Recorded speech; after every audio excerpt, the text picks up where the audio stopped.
प्रभु यीशु के जीवित समर्थी और जलाली नाम में आप सबको जय यीशु मसीह की। प्रभु का धन्यवाद देते हैं आज के सुंदर दिन के लिए। मैं तो हमेशा हर इतवार की तैयारी एक त्योहार के समान रखता हूँ। रविवार का दिन एक त्योहार से कम नहीं होता मेरे लिए, क्योंकि त्योहार में लोग मिलते हैं एक दूसरे से और हम लोगों को एक दूसरे के साथ में, कलीसिया के साथ में, विश्वासी के साथ में मिलने का मौका और अवसर प्राप्त होता है। इसलिए हर दिन जो रविवार का आता है वो किसी त्योहार से कम नहीं। और वैसे आने वाले 2 इतवार हमारे त्योहार ही हैं। आने वाले दोनों इतवार त्योहार, जैसे कि आपको मालूम है कि ये रोजे के दिन चल रहे हैं और इसका जब एंड होगा तो गुड फ्राइडे का दिन होगा, यानी कि 7 तारीख दिन शुक्रवार, और उसका जो 9 तारीख होगी वो हमारा फेस्टिवल होगा ईस्टर पुनरुत्थान का दिन। कौन सा दिन? मैं पुनरुत्थान बोल बोल के लगातार आपको इतना याद दिलाता रहूंगा कि आप पुनरुत्थान समझ जाओगे।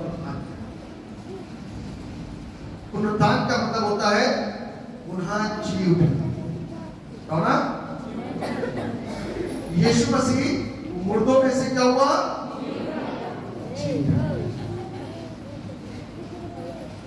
परमेश्वर पिता ने अपने पुत्र प्रभु यीशु पर दया करके उसकी मुर्दा अवस्था को वापस से जिला दिया और वो जीवित है। वो जीवित है, यीशु जीवित है। इसलिए हमारे पास में आशा है। यदि वो जीवित नहीं होता तो हम सो रहे होते और रो रहे होते और रो रहे होते। क्योंकि यीशु जीवित है, आज भी जीवित है, आज तक जीवित है। उसके जीवित होने के प्रमाण अभी हमने देखे और उसके जीवित होने की वजह से हम जीवन पाते हैं। मैं देख रहा था बहुत सारे लोगों, बीते हफ्ते बहुत सारे लोगों को परमेश्वर ने जीवन दान दिया, जगा दिया। 2 लोग तो मेरे सामने थे, एक ये बहन बैठी है, शानो बहन, एक ये बेटी बैठी है। और बीते हफ्ते इनको कोई पकड़ रहा था, आज ये दूसरों को पकड़ रही। आमीन। पिछले हफ्ते दुष्ट आत्माएं इनको परेशान कर रही थी, आज ये दुष्ट आत्मा ग्रस्त लोगों को सपोर्ट कर रहे, सहारा दे रहे हैं। क्योंकि यीशु है तो इसलिए जिंदा हो चुके हैं। आमीन। यीशु है इसलिए बच चुके हैं और यीशु के होने की गवाही हमको देना जरूरी है। उस नाम को महिमा देना मेरे और आपके लिए जरूरी है। उस नाम को ऊंचा उठाना मेरे और आपके लिए जरूरी है। गवाही रोकनी नहीं चाहिए। जब मैं नहीं रुकने दे रहा तो आप क्यों रोकते हो? मैंने आपको पूरा मौका दिया कि आप गवाही ना दो। इसलिए पता नहीं किसकी गवाही किसके जीवन को टच करे और किसको आशीषित। आप तो लेके आए थे किसी बीमार को, पता लगा यीशु मसीह ने आपकी आत्मा को चंगा कर दिया उस एक गवाही के। This is the reason. ये गवाही का एक कारण है। आपका मकसद, प्रभु का मकसद सिर्फ आपको जगह करना नहीं है। एक जगह होता है तो कई लोगों को बताता है कि मैं कहां थी। कल भी एक जगह था, परसों भी एक जगह था, यही जाता। तो एक ने बोला कहीं ठीक नहीं हुए, लेकिन यीशु के द्वारा हम चले हुए। आमीन। तो भैया बताने का फर्ज बनता है कि बताओ क्या करते हैं। यीशु ने जीवन दिया। गवाहियों को नहीं छुपा कर दबा के रखे रहोगे ना तो शैतान बीच में काटने की कोशिश करता रहेगा। जिस दिन गवाही को दे दोगे खाली होगा। परमेश्वर इसलिए आज का जो संदेश है बहुत महत्वपूर्ण है, बहुत साधारण है। इसको सीखना, इसको समझना और बहुत कठिन भी है इसको समझना। लेकिन धन्य है हम और आप, क्योंकि परमेश्वर ने मुझको और आपको समझने का का आत्मा आज इस वचन के द्वारा हम शिक्षाओं को ग्रहण करें। इससे पहले कि वचन में आगे बढ़े अपनी आंखों को बंद करेंगे, दुआ करें। सर्वशक्तिमान परमेश्वर, हम आपको धन्यवाद देते हैं इस जीवन के लिए जो आपने हमें दिया। आपकी करुणा, आपकी दया हम सब पर ठहरे बने और आपका नाम मुझे नाचीज को इस्तेमाल करना, मेरे जुबान पर प्रभु वेदी से अंगारों को ला करके रख करके इसको शुरू करना, ताकि जो भी प्रभु वचन निकले जुबान से वो मनुष्य के जीवन में एक आशीष बन करके, बरकत बन करके, सामर्थ बन करके, विश्वास बन करके, और वो पूरी रीति से स्वतंत्रता के साथ इसको स्वीकार करके एक अच्छे जीवन को जीना शुरू करें। आप दया करेंगे लोग यीशु के नाम से। परमेश्वर धन्यवाद देते हैं कि परमेश्वर ने हम लोगों को यह अवसर दिया कि हम जीवन पाए। बड़ा सुंदर सा एक टॉपिक है जो आज आपके साथ शेयर करेंगे, वह the meaning of the death of Christ.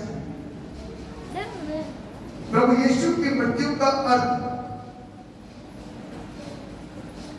यीशु मसीह आपके सवाल, यहाँ पर बहुत सारे हमारे भाई बहन बैठे हैं अन्यान्य विश्वास से, आप लोगों के पास में बहुत सारे प्रश्न, एक ने किया था ये प्रश्न, तो आज हो सकता है कि आपके कई प्रश्नों के जवाब आपको मिल सके कि यीशु की मृत्यु का अर्थ क्या है। यीशु जिसको मसीह को विश्वासी और क्रिश्चियन उनका परमेश्वर कहते हैं, तो उनके जीवन से यह मृत्यु कहां से जुड़ी। मृत्यु तो मौत को कहते हैं, मृत्यु तो समाप्ति को कहते हैं, मृत्यु तो निधन को कहते हैं, मृत्यु तो सारी चीजों के रिश्ते नातों के संबंधों के खत्म होने की एक वजह हो जाती है। तो ये मृत्यु का परमेश्वर से कैसा संबंध है? ये एक सबक है, एक शिक्षा है, एक प्रश्न है मेरे और आपके लिए। बहुत लोगों का ये प्रश्न है कि यीशु मसीह पर यातनाएं क्यों बढ़ी, यीशु मसीह पर सताव क्यों हुआ, यीशु मसीह को सताया क्यों गया, वो तो परमेश्वर था, तो उस परमेश्वर के साथ में ऐसी घटनाएं क्यों घटित हुई।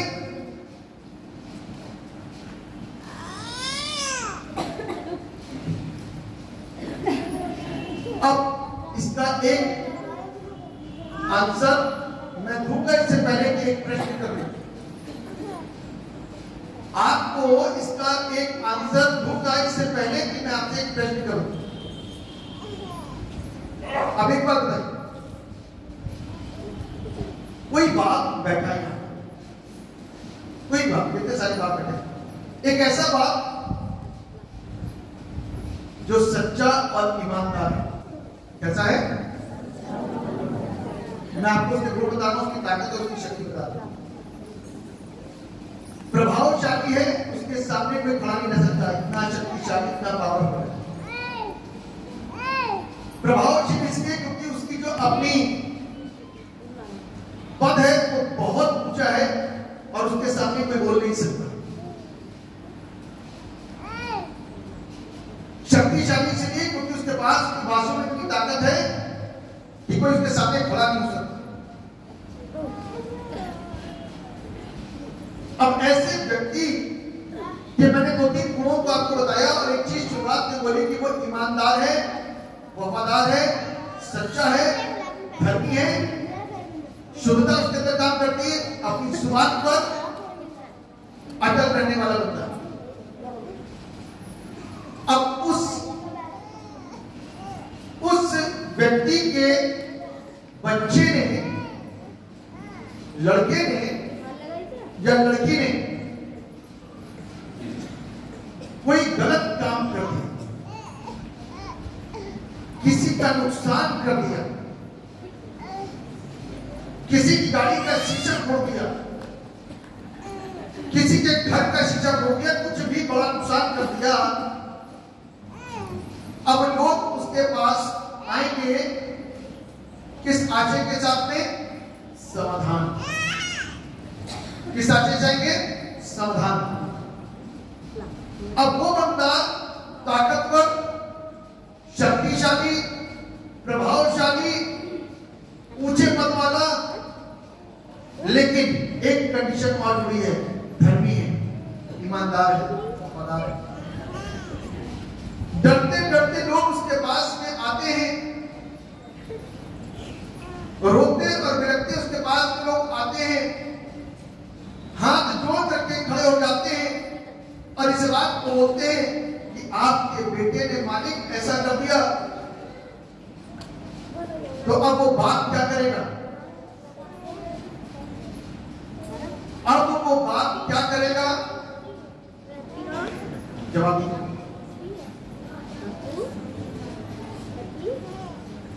जोर से बोल।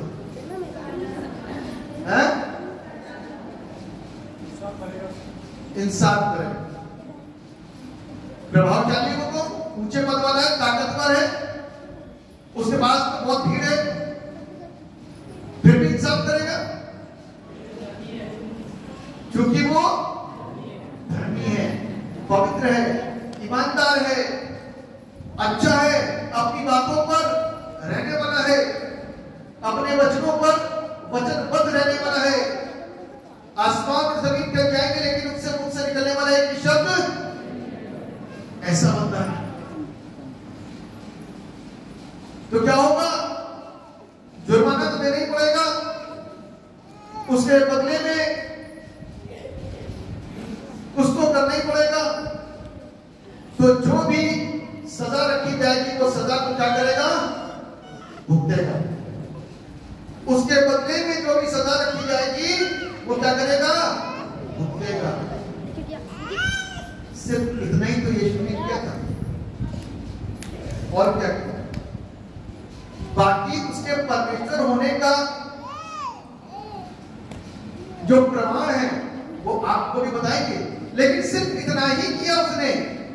लोगों ने बदले में शर्त रखी कि तुम इन सारे पापियों को बचाओगे तो इसके बदले में तुमको कोड़े मारे जाएंगे।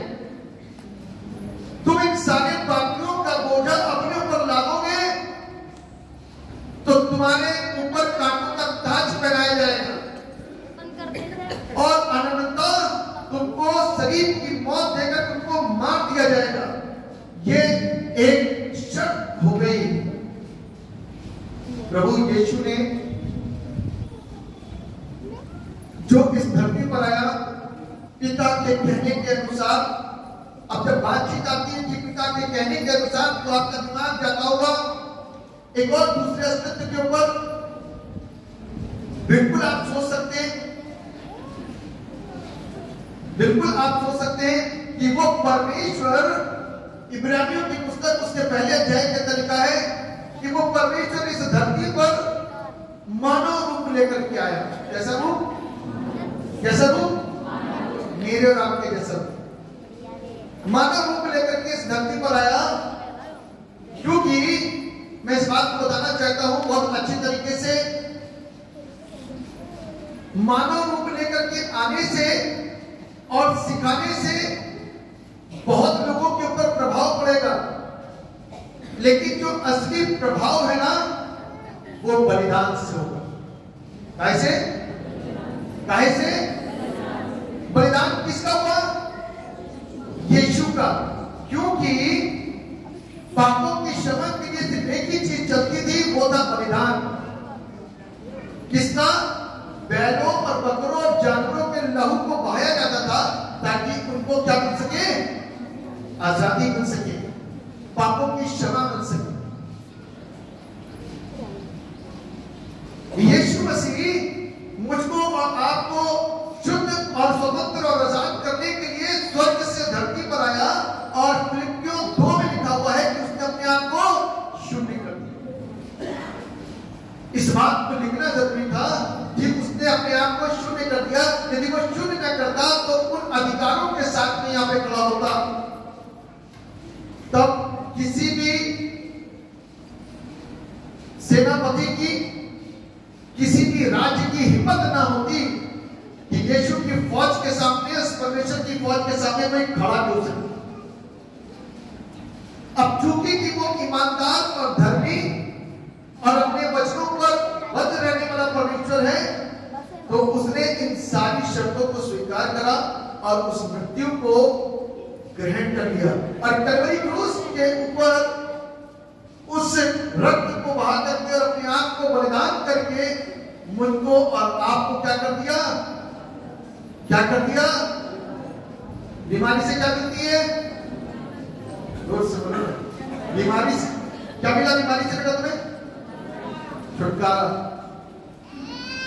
आजादी, स्वतंत्रता, मुक्ति, शांति, तसल्ली, संतुष्टि।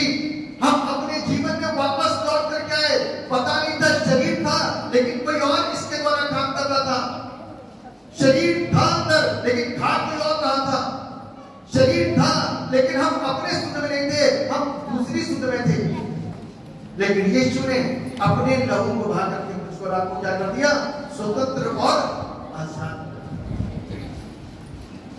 मुझको और आपको क्या कर दिया? स्वतंत्र और आजाद कर दिया। और जब आजाद करा तो हम और आप साफ और शुद्ध हो गए। और आज की तारीख में हम और आपने जितने पाप किए हैं, अभी पीछे करके चले आए हैं, कितने भी पाप कर रहे हैं, लेकिन आज यदि आप शिक्षा सुन रहे हो ना, तो आपको बताना चाहता हूं कि आज आपने कितने घिनौने और कितने गंदे पाप किए, जिसको बोल करके, जिसको बता करके आप स्वयं रो सकते हो। तो बाइबल इस बात को कहती है कि अपने गुनाहों को परमेश्वर के सामने रख दो और मान लो कि मैं गुनहगार हूं, और उसके बाद से दोबारा गुनाह मत करना, उसके बाद से वो पापी जीवन मत जीना। तो कैसे हो जाओगे? स्वतंत्र हो जाओगे, क्योंकि इससे जब बलिदान एक बार चढ़ाया जाता है। बाइबल क्या कहती है? हर बार हर साल लोग अचूक बलिदानों को चढ़ाते हैं, लेकिन बलिदानों का चढ़ाया जाना बंद नहीं हो रहा, क्योंकि वो सिद्ध नहीं है, उसमें ताकत नहीं, उसमें शक्ति नहीं, वो सिद्धता नहीं है। इसीलिए बाइबल हमको इस बात को सिखा रही है। यीशु मसीह के द्वारा सिद्ध बलिदान दिए जाने के द्वारा आज हम स्वतंत्र और आजाद हो चुके हैं। स्वतंत्र और आजाद हो चुके हैं मेरे प्रियो। और हमारी स्वतंत्रता और हमारी आजादी आज भी, यदि हम तौबा करके उस पाप को छोड़ देंगे ना, तो प्रभु डिस्कस नहीं करने वाला कि तुम अच्छा ये काम करते थे। प्रभु भूल जाए और आपको अपने गले लगा लेगा। आप कितने भी पापी हो, ये है परमेश्वर का प्यार और इसका गुण। हो सकता है कि आपको कहीं भी देखने को ना मिले। इंसान के पास जाओगे ना, तो हो सकता है मैं आपको याद दिला दूं, पिछले साल तुमने क्या किया था, तो आप कह सकते हो बादशाह मैंने उसकी माफी मांगी। दोबारा तो नहीं कर रहे?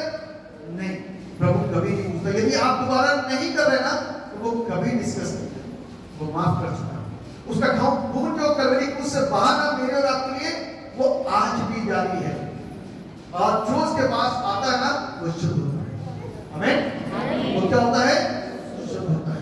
इसीलिए अपन लोग गीत गाते हैं, तेरा लहू बड़ा कीमती है यीशु, बहुमूल्य रक्त है।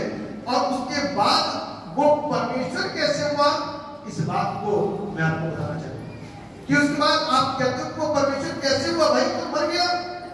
तो सारी दुनिया के अंदर सिर्फ एक ही गवाही है जो सबसे बड़ी और सबसे मुख्य, सबसे बड़ी, कि यीशु के अलावा मर के कोई जिंदा। आमीन। यीशु के अलावा मर के कोई जिंदा नहीं हुआ। ये सारी दुनिया की एक सबसे बड़ी गवाही है कि आज भी वो जीवित है, और ये जीवित होने के प्रमाण है। हम लोग तो खड़े थे, आराधना हो रही थी, दुष्ट आत्माएं गिर रही थी, लोग सामर्थ में भर रहे थे। What is this? ये क्या था? This is the work of Holy Spirit and this is the result of Jesus is alive. Yeshu जीवित है, ये उसके प्रमाण है। हम तो संसार की वस्तुओं से मोह करते हैं, संसार के रिश्तों से मोह करते हैं, जो नहीं मिलता उसमें रोते हैं, उसके लिए प्रभु को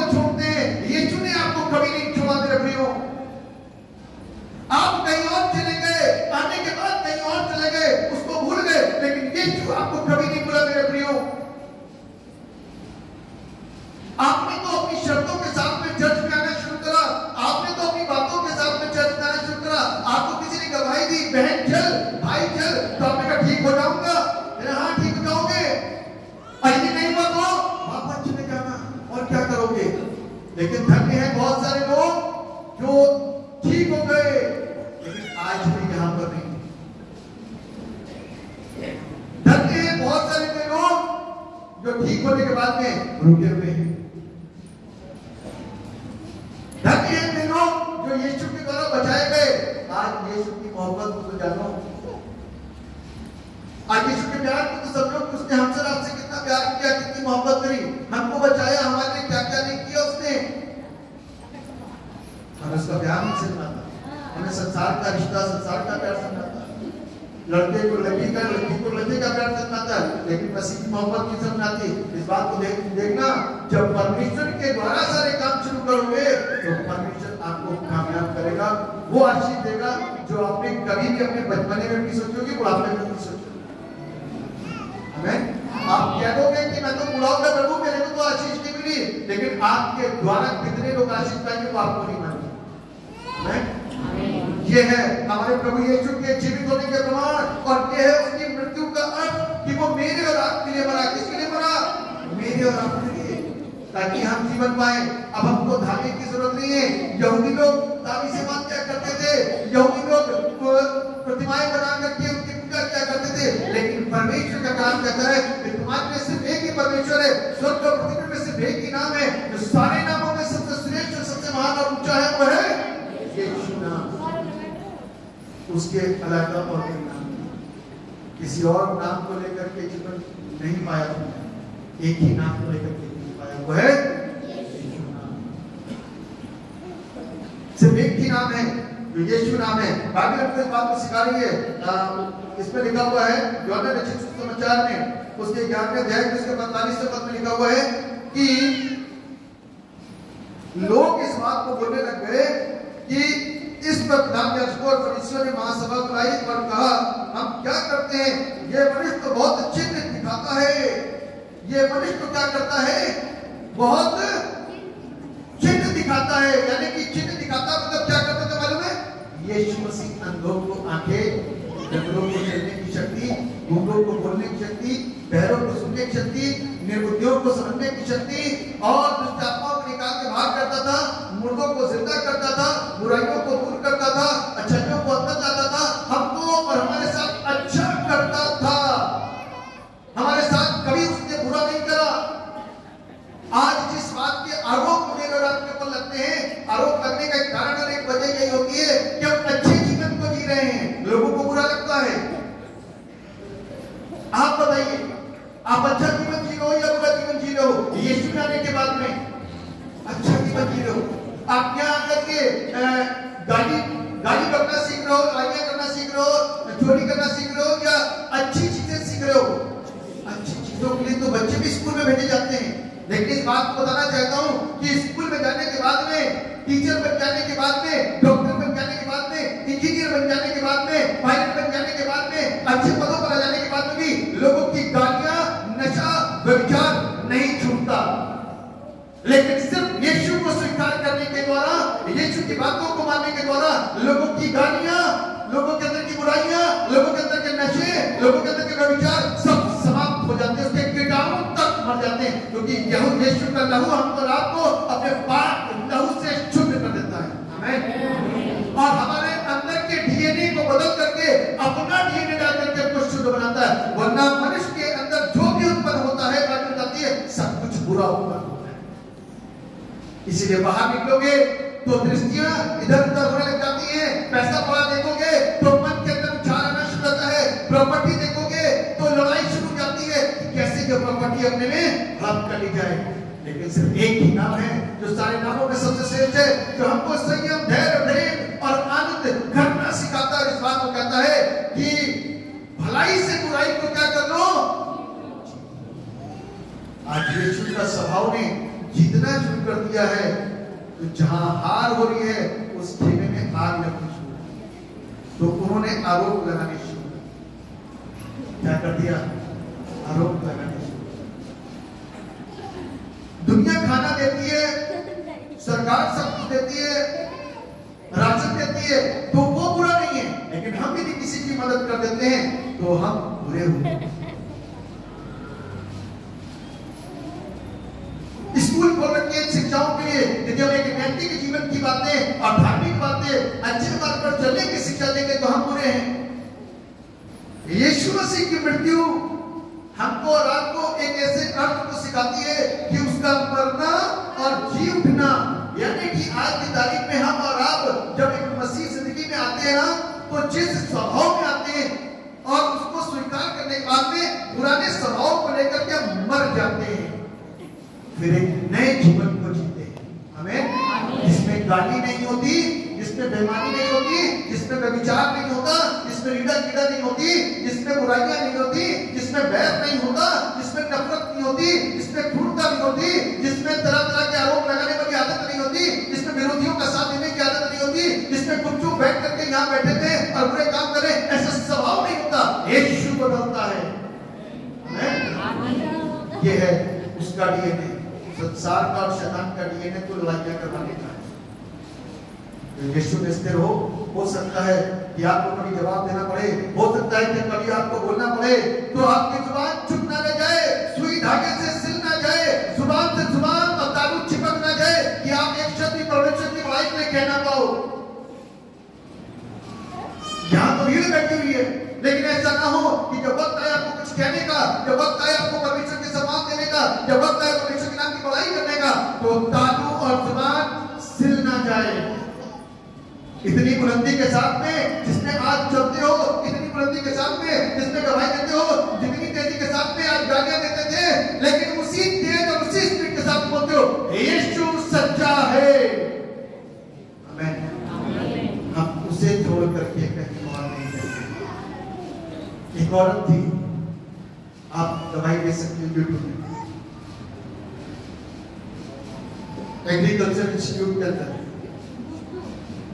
जब इंटरव्यू लिया गया तो वो औरत बोली कि हम यीशु को कैसे छोड़ दें, कैसे छोड़ दें। मेरी ये लड़की जो बराबर में खड़ी है, उस लड़की की एज मैं सोचता हूँ कि 25 से 30 के बीच में होगी। मेरी लड़की जो बराबर में खड़ी है 5 साल नग्न अवस्था में कमरे में रहती थी, निकल के भागती थी, हमको बंद करते थे तमाम तरीके से, तमाम डॉक्टरों के द्वारा, तमाम वैद्यों के द्वारा, तमाम लोगों के द्वारा इसको दिखाने की कोशिश करी, इसको किस तरीके से सही कराने की कोशिश करी, लेकिन नहीं हो सकी। सिर्फ एक नाम था, यीशु नाम, जिसने उसके अंदर के प्रेम को निकाल के बाहर कर दिया। आज वस्त्र पहन करके खड़ी हुई है। हमें सिर्फ एक ही नाम है, सारे नामों में सबसे श्रेष्ठ, वो है दवाइयां तो इतनी है जितनी दोगे कम पड़ेगी। एक औरत थी जो आराधना कर रही थी, आराधना में लिप्त थी, उसकी 2 आदतें मरी पड़ी है कमरे के अंदर, वो आराधना में लगी हुई है, उसका पति अपने बच्चों के साथ बैठा हुआ है, ये बच्चे मरे हुए और रो रहा है, पत्नी आराधना कर रही है और गीतों को गा रही है, वर्शिप कर रही है। जहां आमीन बोला, बच्चों के अंदर सांस आ गई। आमीन। बच्चों के अंदर सांस आ गई। Who is he? Jesus Christ। कौन है ये यीशु मसीह है, जो जीवन देता है, जो जीवन बदलता है, जो मरे हुए के अंदर जान डालता है। आज ये है उसकी मृत्यु का अर्थ कि जब वो जी करके बाहर आया ना, तो हमको दिखा कि मेरा बाप वापस आ गया। हमें लोगों को पता चल गया, दुनिया के लोगों के ऊपर भय छा गया, लोगों ने इस बात को बोलना शुरू कर दिया, वाकई में जब परमेश्वर का बेटा था, क्योंकि सब तरफ अंधकार छा गया। हमें आज भी लोग इस बात को बोलते हैं, यीशु नाम सच्चा नाम। इस नाम में एक अलग सामर्थ्य है, इस नाम में एक अलग जिंदगी है, कहीं पर। हमें जब वक्त आए ना, तो इस नाम को बदनाम होने दोगे क्या? नहीं। बदनाम होने दोगे? नहीं। क्योंकि इस नाम के द्वारा हम बचे, इस नाम के द्वारा हम बचे, और कोई नाम नहीं तेरे, और कोई नाम नहीं, सिर्फ एक नाम है, वो सारे नामों में सबसे श्रेष्ठ, सबसे ऊंचा। वो आपसे प्यार करता है, वो मुझसे भी प्यार करता है, वो सारी दुनिया से प्यार करता है। आपने कभी उसको नहीं जाना, कभी नहीं पूछा, कभी नहीं समझा, कभी नहीं अपनाया, लेकिन यीशु ने आपकी सुनी ली और आपको ढूंढ करके, पता नहीं कौन कौन से गांव से, कौन कौन से शहर से आप आए हो। मेरठ से क्यों आएगा? मेरठ से, वेरी गुड। मुजफ्फरनगर से, और मुजफ्फरनगर तो बहुत सारे, और कई जगह से लोग यहाँ पर आए होंगे। क्यों परमेश्वर चुप चुप करके लेकर के आया? इसलिए क्योंकि परमेश्वर आपसे प्यार करता है। क्योंकि परमेश्वर आपसे प्यार करता है, क्योंकि वो नहीं चाहता कि कोई भी जन नाश हो, वो चाहता है कि सारे के सारे बच जाएं। ये पता नहीं ये बात पौलुस के दिमाग के अंदर किस तरीके से फिट हुई, तो पौलुस कहता है कि मैं अपने परमेश्वर के लिए बेइज्जत हो गया और तुम्हारे लिए चैतन्य हूं। आज इतनी जोर जोर से बोल रहा हूं, उसका कारण ये है कि जो बहने हैं वो सुनने लग जाएं। जिनके दिमाग के अंदर सही सीधी बात नहीं जाती तो सरल भाषा के अंदर सीखना शुरू कर दें। जो सो रहे हैं उनकी आंखें खुल जाए इस देश के साथ में, ताकि उनको देखना शुरू हो जाए कि वचन के अंदर क्या लिखा हुआ है। वचन के अंदर लिखा है कि मैं तुम्हारे कारण चैतन्य हूं, ताकि तुम शिक्षा प्राप्त कर सको। आमीन। तुम अधिकार में चल रहे थे, तुमको शिक्षा मिल जाए। आज वो मुझको रात को शिक्षित करके अपनाना चाहता है और बचाना चाहता है। दूसरा कृतियों में इसका जिक्र है कि मैं तुम्हारे कारण क्या हूं, लोगों को जितना हुआ है वो तो लोगों को चंगा करता फिरता है। सोचो तो सही, भीड़ उसके पीछे, भीड़ उसके पीछे, यीशु के पीछे भीड़ मानो चंगा होना चाहते थे। कुछ लोग खाना खाना चाहते थे, कुछ लोग उसको उसके ऊपर आरोप लगाना चाहते थे, कुछ लोग वाकई में उसको सीख कर उसके चेले बन रहे थे। अविश्वासी नहीं, विश्वासी बनेगा, परमेश्वर आशीष देगा। हमारे गुनाहों के दाग तक धुल चुके हैं। आमीन। दाग मालूम है, जब कोई चोट लगती है उसके बाद में दाग रह जाता है, उसको बोलते हैं निशानी। क्या बोलते हैं? अब लोग क्या घर में बोलते हैं, लड़कियां ज्यादा थोड़ा सा बोलती ना, अरे दाग रह गए। छुटाने के 10 प्रकार की फ्री। ध्यान रखना, यीशु ने अपने पाक लहू से हमारे गुनाहों के दाग तक हटा दिया। कोई जांच नहीं सकता कि था क्या यहाँ। आमीन। कोई जांच नहीं सकता कि इसके अंदर क्या था, और मौत के बंधन को तोड़ दिया। जो मृत्यु से डरते हैं, आप लोगों को बताना चाहता हूँ कि मृत्यु जीवन को लेकर के आती है। आमीन। मृत्यु जो है वो जिंदगी को लेकर आती है। मृत्यु नहीं होगी तो जिसकी आस आप लगाए बैठे वो कैसे मिलेगा? यदि मृत्यु नहीं होगी तो जिंदगी नहीं मिलेगी। जीवन मृत्यु से आता है। जीवन कहां से आता है? मृत्यु से आता है। और इस बात ध्यान रखिए, यीशु मसीह ने मुझको और आपको क्या दे दिया है? जीवन दिया है। और इस जीवन के अंदर मृत्यु के विषय में सोचने की बुद्धि भी है कि इस मृत्यु के बाद में फिर एक जीवन है, उसको बोलते हैं इटर्निटी, अनंत जीवन। क्या बोलते हैं? अनंत जीवन। विज्ञान इस बात में खामोश हो गया, साइंस इस बात में खामोश हो गई कि मरने के बाद में क्या होता है। मरने के बाद में क्या होता है? तब एक सबसे बड़े वैज्ञानिक ब्राजील के, उसने जब पास्टर बिली ग्रैहम को बुलाया, उन्होंने कहा कि इतना बड़ा साइंटिस्ट मुझको क्यों बुला रहा है? तब बिली ग्रैहम को बुलाया और बिली ग्रैहम से उन्होंने कुछ प्रश्न करे कि आपका मृत्यु पर क्या मानना है? मृत्यु के बाद क्या होता है? क्या मृत्यु के बाद कोई जीवन है? तब बिली ग्रैहम ने बताया, हाँ, देयर इज अ लाइफ। मृत्यु के बाद में जीवन है और वो है अनंत जीवन। वो कौन सा जीवन है? अनंत जीवन। उस जीवन के अंदर शरीर ये वाला नहीं होता, उस जीवन के अंदर शरीर दूसरा होता है। पहचान यही होगी, पहचान यही होगी, लेकिन शरीर डिफरेंट होगा। उसने कहा, हाँ मैं विश्वास करता हूँ। उस साइंटिस्ट ने कहा, मैं विश्वास करता हूँ। और इस बात बोला कि सारा साइंस इस बात में चुप हो गया। चुप्पी साथ ही कुछ बात नहीं करता, लेकिन बाइबल इस बात बताती है कि इस जीवन के बाद में एक जीवन है जो हमको अनंत जीवन को लेके जाता है, जो हमको परमेश्वर की तरफ लेके जाता है। इसलिए क्यों अविश्वासी नहीं, विश्वासी बनो और परमेश्वर के वचन पर दृढ़ता के साथ रहो और आशीष दो। परमेश्वर आप सबको आशीष दो। वह सर्वशक्तिमान परमेश्वर, राजाओं के राजा, प्रभु के प्रभु, हम आपको हृदय से धन्यवाद देते हैं आपकी आशीषों के लिए, बरकतों के लिए, इस वचन के जिंदा प्रमाणों के लिए, जो दे करके आपने हमको इस बात बताया कि आप हमारे साथ, हमारे बीच में जीवित हैं और अपने कार्य को करते हैं और अपने प्रमाणों को देकर के, लोगों को जीवन दे करके, चंगा करके हमको ये प्रमाण करते हैं कि मैं तुम्हारे साथ हूँ, संग हूँ।